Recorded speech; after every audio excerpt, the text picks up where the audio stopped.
Well, welcome back to Bookish, everybody, your favorite virtual program on authors, thinkers, and the literary life, brought to you by the Southern California News Group. I'm, as ever, Sam Dunn, the senior editor of premium content here.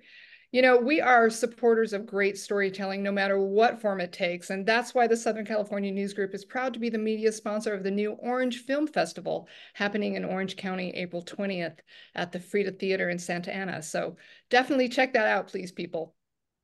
But of course, we couldn't do any of this without you. And I have to give a big thank you to our Reader Rewards subscribers for supporting our programs. If you are a Reader Rewards subscriber attending tonight, you're automatically entered to win a $50 gift certificate from our partner, Once Upon a Time Bookstore in Montrose, a great little indie. And hey, congratulations to our winner from last month, Marlene Morgan. Marlene, we hope you're reading your heart out with those new books. And let's get real here. If you're not a subscriber yet, why aren't you a subscriber? Go to scng.com/subscribe to find your local paper. Please support local journalism. And that way you're going to know all the great things we've got going on and you've got going on in your community. Also, if you've missed our past programs, go to scng.com/virtual programs and check those out. Also, speaking of checking out, check out our cool bookish swag for the stylish book nerd in you. Yes. Anyway, before we get started, let me remind you that if you have questions, please use the Q&A feature on your Zoom toolbar. And if you just want to add a comment or talk to other people, use the chat feature also found on your screen.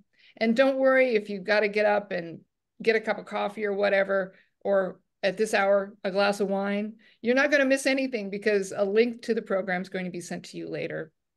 The show is also posted at scng.com/virtual events, and that's where you can find all of our past virtual shows, as well as see what's coming up. Now it is my extreme pleasure to welcome our beloved host, author, performer, and playwright, Sandra Singh-Low, beaming in from New York, where she's busy with productions of her play, Mad Women of the West. Sandra. Hello, Samantha. It's so delightful to see you here where it's 8 o'clock in New York. So I think we've gone past the coffee into wine, into scotch, or for St. Patrick's Day, whiskey. There's a parade starting tomorrow. So Irish whiskey, whatever your passion. That's what people are doing. That's what people are doing.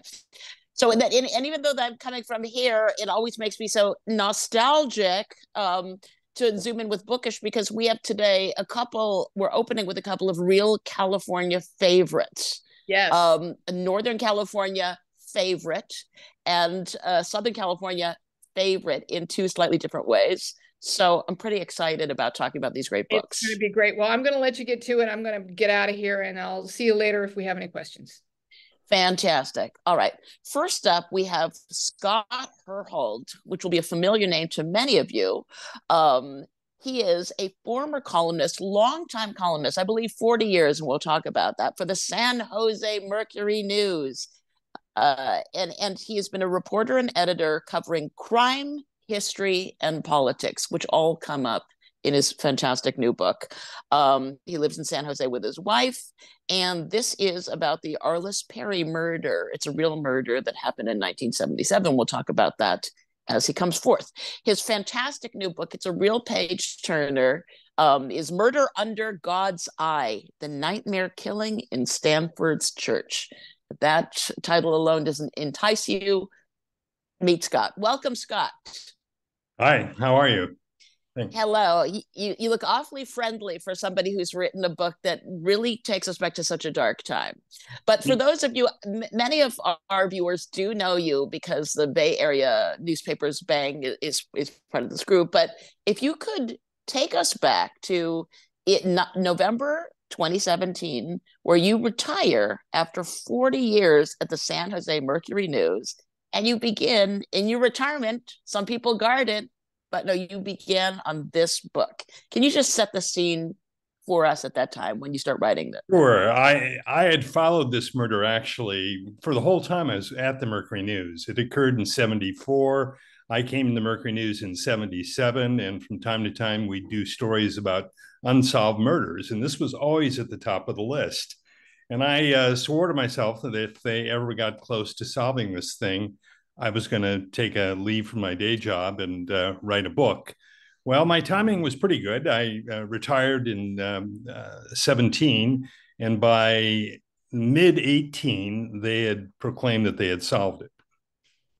Amazing. And I think one of So the pleasures of your book also is just the biography of when you first came to the San Jose Mercury News in the 70s. And I love the story of your father, who was a Lutheran pastor, and he became a news person before you did. Can you just describe your first experience of a newsroom, your Sure. dad's newsroom? My dad worked for 6 months for the Arizona Daily Star as a night police reporter. It was a break between ministerial jobs, and I was about 12 at the time. I can remember coming down there and just being transfixed by a newsroom and thinking, this is great fun. And then later in college, I joined my paper and decided to become a journalist full time. But it really began, I guess, as a kid. So don't discount what you tell kids or what you show them. I mean, if there's anything, it can start, your interest can start very early. Right. And I think when you describe that newsroom, it's on the first floor of a sixth floor, almost shopping mall. And like, just are typewriters going? I mean, it's very different than today's newsroom, Well, right? yeah, when I first got to the paper, the Mercury News in 77, that is exactly where we were in a shopping mall, first floor. It was a separate building, but it was pretty suburban. Um, we had what they called trash 80s, which were a kind of a primitive computer. And you printed this out and you could make corrections, but making corrections was time consuming. And so you had difficult times with your editors, I suppose is the way to put it. So around this time, this murder occurred, and there were many other well, surprisingly, many murders around this time in the Stanford area. Can you describe what those murders were a little bit, and why this one stood out to you of Arliss Perry? Why this one sort of haunted you for so many years? Well, the 70s were an extraordinary time for murder. I mean, you had a couple of mass murders in Santa Cruz, for example, and at least three other murders in the Stanford area right about the same time. A couple of women were kidnapped and killed up in the foothills, and then there was a young junior who was slain on campus with a knife. The reason the Arliss Perry thing stuck out to me was that it was in a church. It involved a completely innocent young woman from Bismarck, North Dakota, married just 2 months. She had gone to the church to pray and emerged as a victim of a terrible crime. And finally, the layout of the body, the crime scene was just gruesome. It was the kind of thing that revolted people, but also stuck with them in a way. And so there were a number of people who just ordinary folks who wanted to try to solve this crime. And sometimes it took people in strange directions. You mentioned my dad. My dad was a Lutheran minister in Palo Alto at the time, and he had an odd take. He used to tell me, Scott, don't discount ministers. They might have done it, and you'd say, Dad, you really don't have much faith in your brethren. But yeah, that was his take. Well, and I think also, didn't your daughter Becky become a Lutheran pastor, like just when you started He almost? did. I mean, it must have skipped a generation. My dad was a Lutheran minister, and I became a journalist, and then my daughter became a Lutheran minister. So it kind of runs in the family. So, and I think that when you explored this murder, yeah, it was a very ghoulish murder to a certain extent. It also reminded me, without divulging all of the details, if kind of like the Da Vinci Code, like if people remember Dan Brown's Da Vinci Code, this sort of arrangement of the body, etc., and some church things along with it. It was very, very ghoulish and shocking, and almost seemed ritualistic, and really hung on for a long while. I mean, I think from the lens of looking back over so many decades, over 4 decades, can you just explain to our viewers, and they should read the book to find out, but what was so difficult about doing this? Deborah Moss, by the way, says it's a fascinating subject. I can see that coming up. About solving this murder, what was the difficulty about solving the murder, and how eventually did it get resolved at the time you're actually writing about it? Well, first of all, although there was a lot of physical evidence, none of it pointed to a particular person. And you have to remember this is 1974. So it was the era before DNA, before cell phones, before computers, before widespread CCTV. So the kind of tools that are open to cops today just didn't exist. Now, later on, they did start sending some things out for DNA, and they did get a very weak DNA match, but it was the lack of physical evidence, I think, pointing to a particular person that made it very difficult to solve. I used to always think that if you could figure out whatever the killer was trying to say in the layout of the body, for example, that you could solve it. And I thought in my conceit that because I was a minister's son, I could see that and find out things the cops couldn't. That turned out not to be true. But increasingly, I think that the cops at the time began looking at name brand killers. This was such a strange thing. They thought, well, it could have been done by Ted Bundy or by the son of Sam. Ted Bundy had gone to a Stanford summer course one year in the 60s. The son of Sam later claimed to know something about the crime. In fact, the detectives went out to interview him at Attica State Prison. But all those were sort of false leads, as was the ritual stuff. It may not have been as ritual as we think. I think also you mentioned before we got on, when we were in the green room, as it were, and you were talking, I said, save it for the screen because it's so interesting. You were talking about how, one of your journalistic colleagues also wrote an account of a murder, but you were saying that you didn't invent anything. This is, although it reads so fantastically and it is a page turner, you didn't make up anything in this book. Can you talk about that? First of all, thank you for the compliment. It is something that's just sort of inbred in me. For 40 years, I was a reporter and editor and then a columnist. And you have to stick to your facts. You have to check your facts. And in something like this, you have to double check them.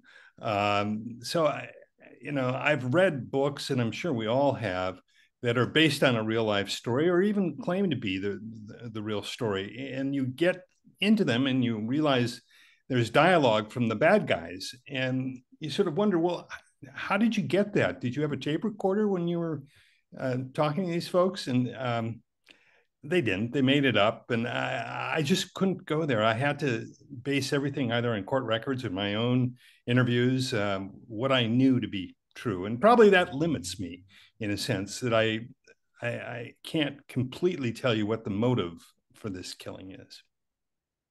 But I think what makes the book a fantastic read, and everyone should get it, it's Murder Under God's Eye, the nightmare killing in Stanford's church, is because the characters and the people you meet along the way, you almost can't make them up. Some of the resonances today, even the God's Eye in the church itself, is a fascinating story. So I think your research makes it just a really fascinating book. So thank you so much for being on our show. Everyone should get it. It's Scott Herhold's Murder Under God's Eye. It just came out last year, just a couple months ago. Everyone should get it. It's a fantastic read. Congratulations. Thanks again. Appreciate it. Scott Herhold, thank you. Next up, that's Northern California. From Southern California, we have the wonderful Sarah Tomlinson. And if we try to do a 30-second download, it probably couldn't fit, but let me give you at least the high points. Sarah is a Los Angeles-based writer, legendary, more than 15 years experience as a journalist, music critic, writer, ghostwriter, and editor. She has ghostwritten or co-written 21 books, including the New York Times bestseller Fat Girl with Susie Faber Hamilton, and two uncredited, and we'll talk about that, New York Times bestsellers. Her father-daughter memoir, Good Girl, was published by Gallery Books in April 2015. She's also written for, just to name a few, Marie Claire, More, Salon.com, Publishers Weekly, LA Review of Books, HuffPost, LA Times, Boston Globe, Boston Magazine, Spin, Billboard.com, Alternative Press, OC Weekly, and Willamette Week. Why don't we just say that? So anyway, and she also wrote a weekly local music column, Notes, for the Boston Phoenix, and that sort of figures into this book as well. Her fantastic new book is The Last Days of the Midnight Ramblers. Please welcome Sarah Tomlinson. Hi, it's so great to be here. Hey, welcome. Oh, your resume spans multitudes. So for those and your book, which is such a fantastic read, is about a ghostwriter. So for those new to the process, can you tip off readers to what a ghostwriter is? Oh, sure. So my main character in the book, Mari Hawthorne, is based on where I was at in my career about 3 years in, which was around 2011. And a lot of people get drawn into ghostwriting if they've been a journalist or some other type of writer. And it's not that hard to get into it. For me, with all the music journalism background that I had, once I moved to Los Angeles, I got approached pretty quickly. But it's actually quite hard to get approved or chosen to do your first New York Times bestseller. There's this sort of level of celebrity where it's pretty clear they would have a bestseller on their hands. But in order to be approved or to be seen as good enough to do that, you have to get someone to take a chance on you to believe that you can do it. And it's such a great read in this book as you learn the ins and outs of it. Because when I was reading it, I have actually never ghostwritten anything. And as soon as I go, this must be the hardest thing to do, because I think in this case, the Midnight Ramblers are rock stars on the level of the Rolling Stones or Beatles. There, and it's very believable the way I had no problem getting into the world of this at all. That it's almost like not like animal training or something that famous people can smell fear. So the way that your character Mari has to present herself. Can you talk a little bit about that dance of, like, if you have a first meeting with Sarah, with a hugely famous client, what's your combat mindset when you go for your first interview with a potential whale for a ghostwriting book? Well, that's such a great question, because originally the book was called How to Be a Ghost, and it was sort of set up almost like a how-to manual, partly as a joke in that I've written so many how-to books. You'd think I'd be perfect by this point, with the amount of self-help books I've ghostwritten. But so really there are some approaches that can help. And I think what I found is with very famous people, especially, it can be a little bit exhausting if people are always fawning over them. It's just like they're going about their day and it's very normal for them. I mean, obviously they're not unaware of the level of celebrity they have or the fact that maybe they have super fans, especially if they've been, say, a rock star for more than half their life, essentially their whole adult life. But I think it's just this thing where they can feel a little bit like an animal in a zoo. And so part of being able to go and show that you're going to be able to work with them intimately for the time it would take to finish a book is that you can hang, that you're comfortable. And I do think all of those years I had as a music journalist helped, because I was very much used to being backstage, to being on the tour bus. And although obviously with journalism, there's like a very hard line in terms of trying not to get too biased or get too close to your subject, I had a lot of comfort in those worlds. And so I think when I got into ghostwriting, it was perhaps easier for me than it might have been for someone who just would have like eyeballs like saucers, if they had never seen anything like that before. And I think that when people read the book, when they trace Mari, like going through all these interview, like at fancy restaurants, at places in the desert, et cetera, even tracking what she's deciding to drink in everything is kind of like, is she going to match the champagne, not have it, the tea, the whatever? It really is so LA when I think about LA, and that when you have to sometimes not show fear and not to signal that you're the assistant. I mean, can you talk about that part, that little power play a little bit?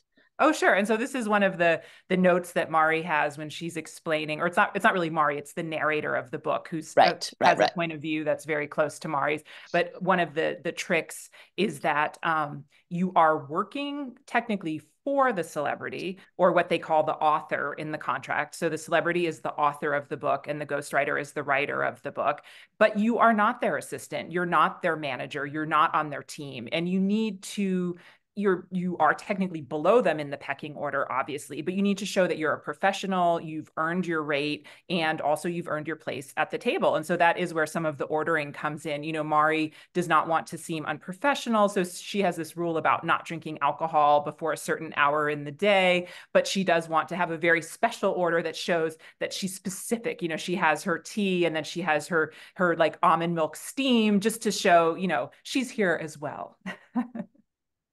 Right, but sometimes you have to drink with, because otherwise it's scary if you don't, like, so it's so interesting to trace that. And I think what I really enjoyed about one of the many things, it's so beautifully written and it's so thoughtful and it's so sort of existential in terms of a writer, a ghostwriter, a child of an alcoholic parent, which is in here as well, is that Mari is a very actually likable character, and actually the rock stars sort of are too.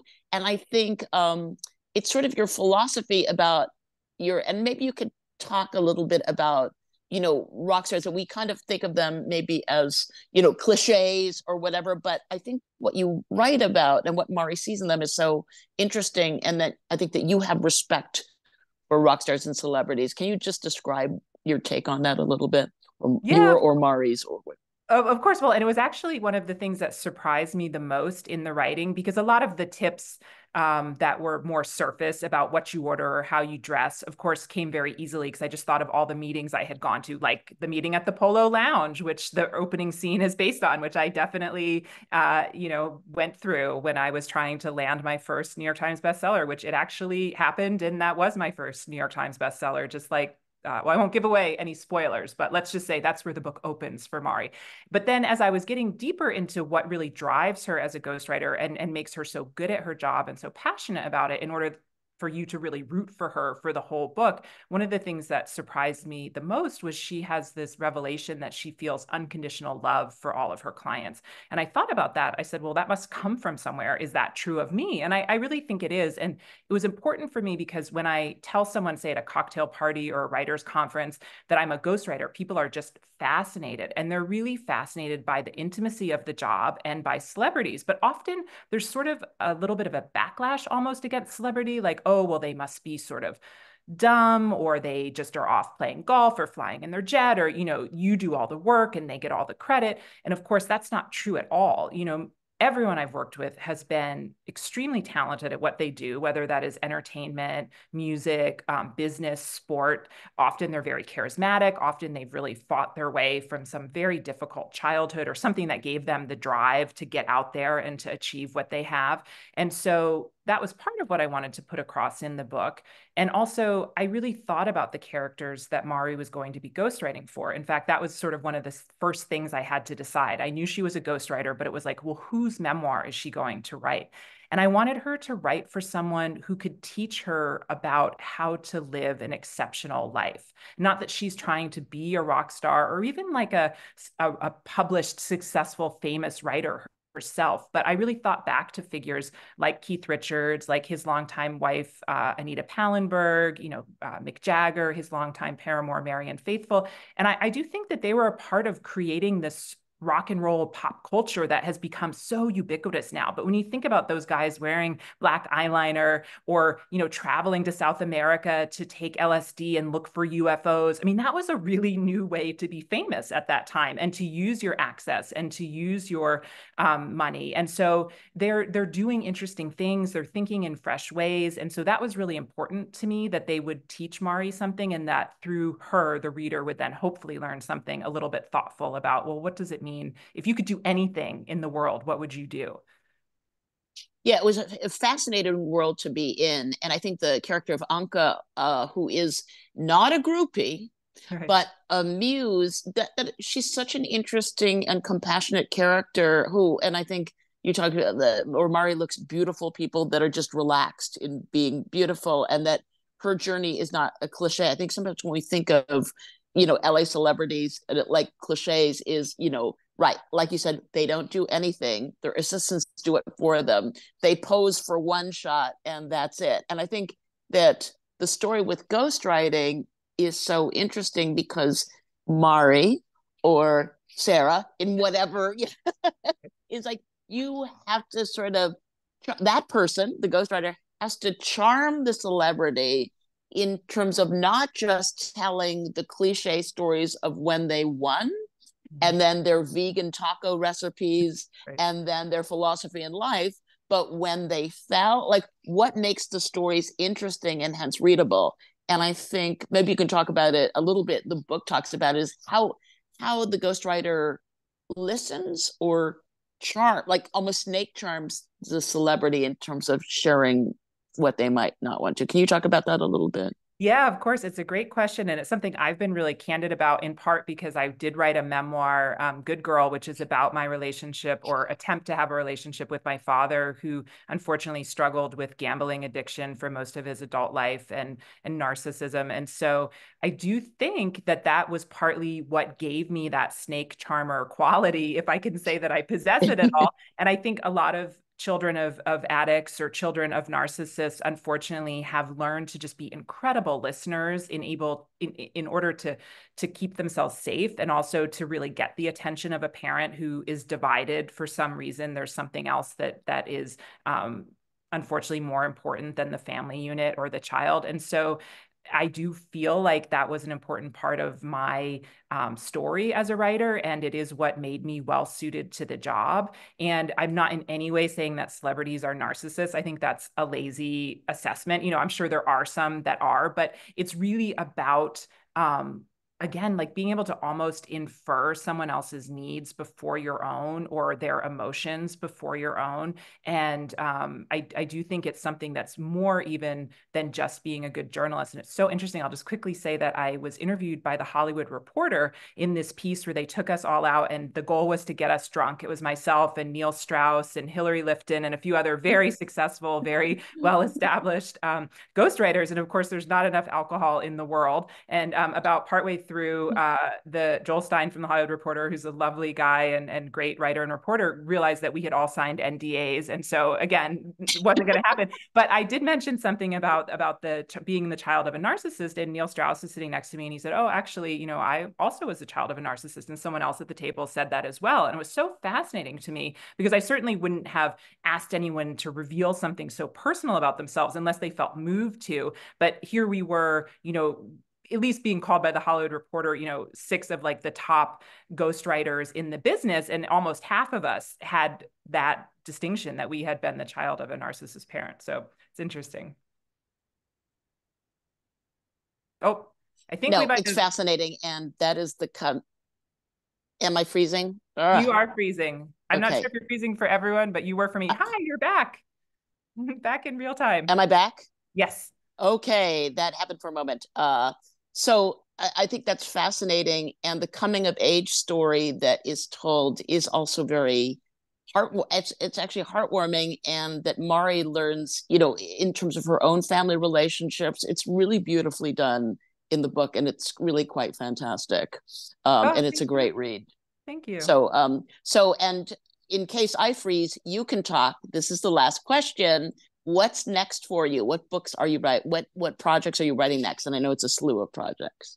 Yeah, well, I was lucky enough to get a co-writing job with Russ Tamblyn. And sometimes I'm not a ghost, I'm a co-writer. So I do get credit for that book. And I'm so proud of it. It comes out April 9th. It's called Dancing on the Edge. And of course, Russ is an iconic dancer, actor, was Riff in the original West Side Story, then had the thing that's so fascinating for the book is at the height of his career, he dropped out of Hollywood and moved to Topanga Canyon and was best friends with the outsider artist Wallace Berman, with Neil Young, with Dean Stockwell. They were doing LSD and making music and art, and just had this incredible kind of bohemian life up there. And then, of course, Russ was almost rediscovered by David Lynch because Dean Stockwell was doing work for David Lynch and was Dr. Jacoby in Twin Peaks, which is also an iconic role. So that man has stories from being directed by Cecil B. DeMille through being directed by David Lynch and Quentin Tarantino, which is like the full Hollywood arc. It's so fascinating.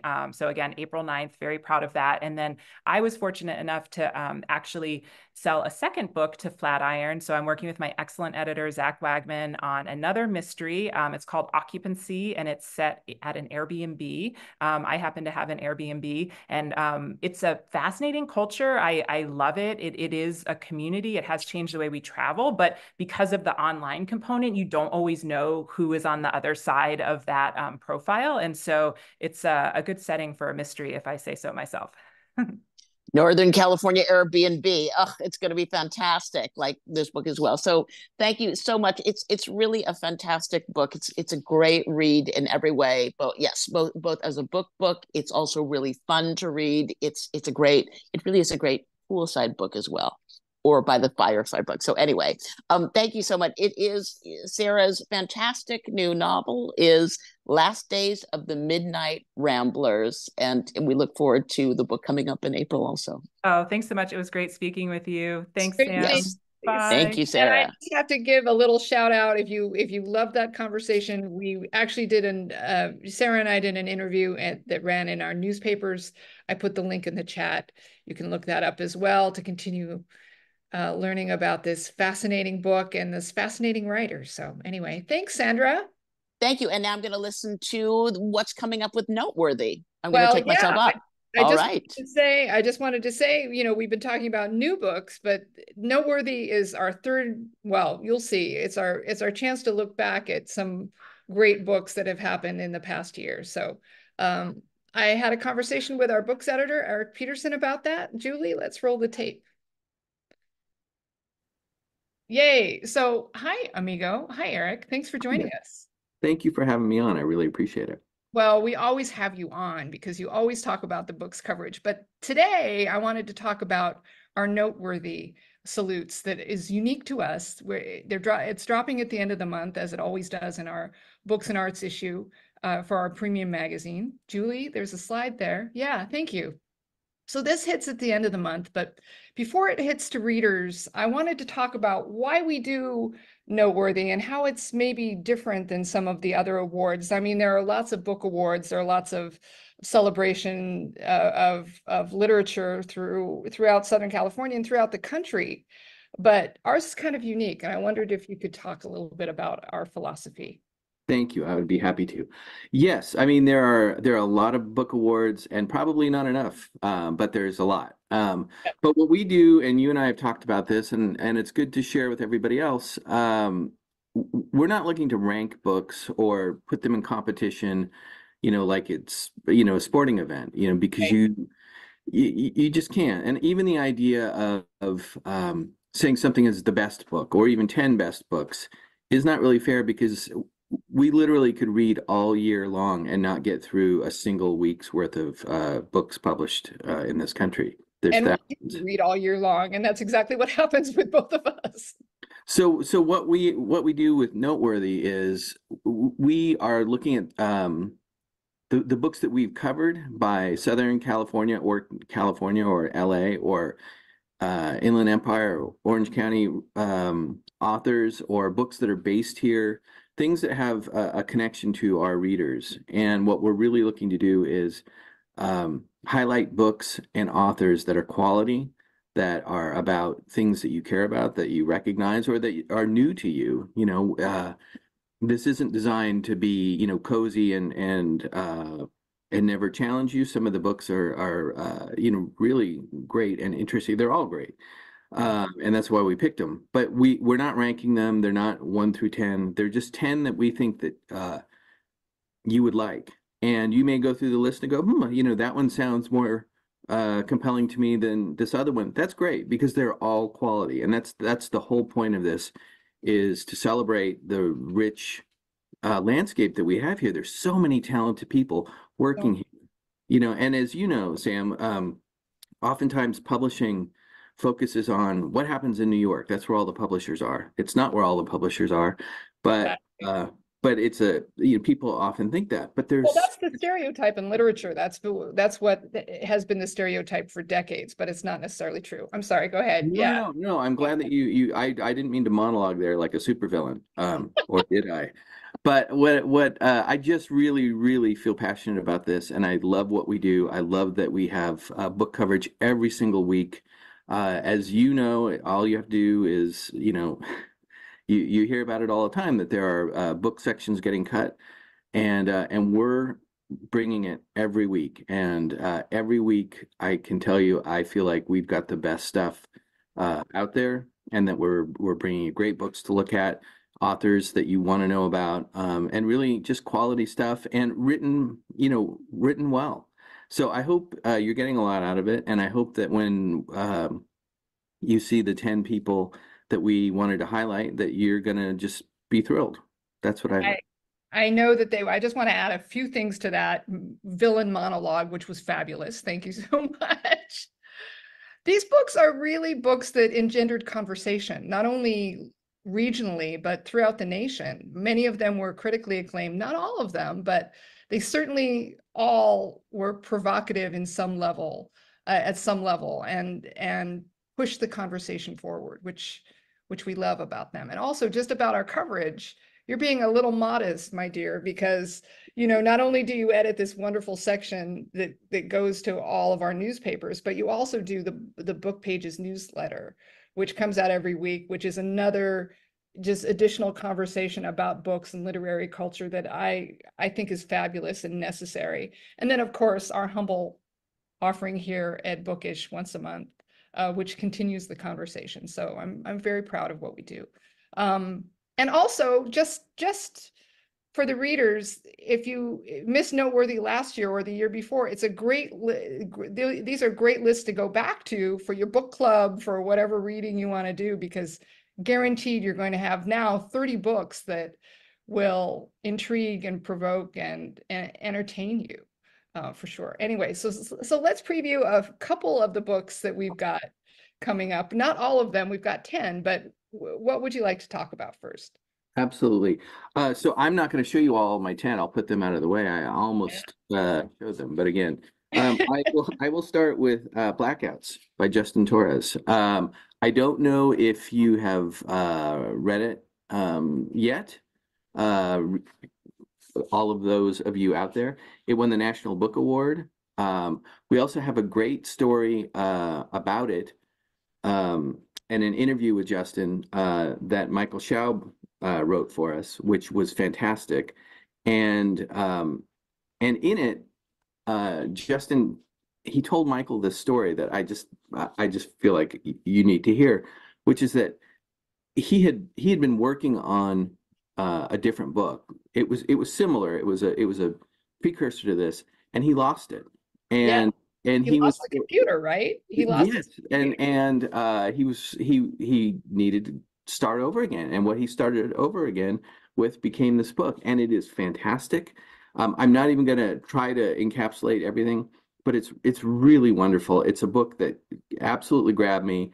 I picked it up thinking, oh, I'll read a few pages, and then I have other things to do. And no, I just kept reading. So I think that there's so much here, and you can add to that, Sam. I don't mean to ramble on here.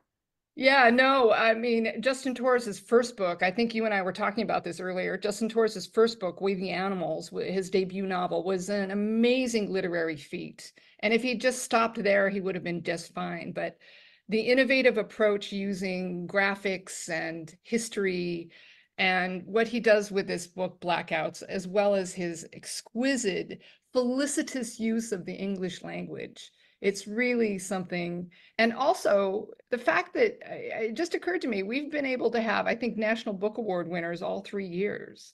Last year it was Tess Gunty. The year before, was it Viet Thanh Nguyen who won the National Book Award, or did he win the Pulitzer? Anyway, there are so many awards by Southern California writers, it's hard to keep straight. It's true. Yeah.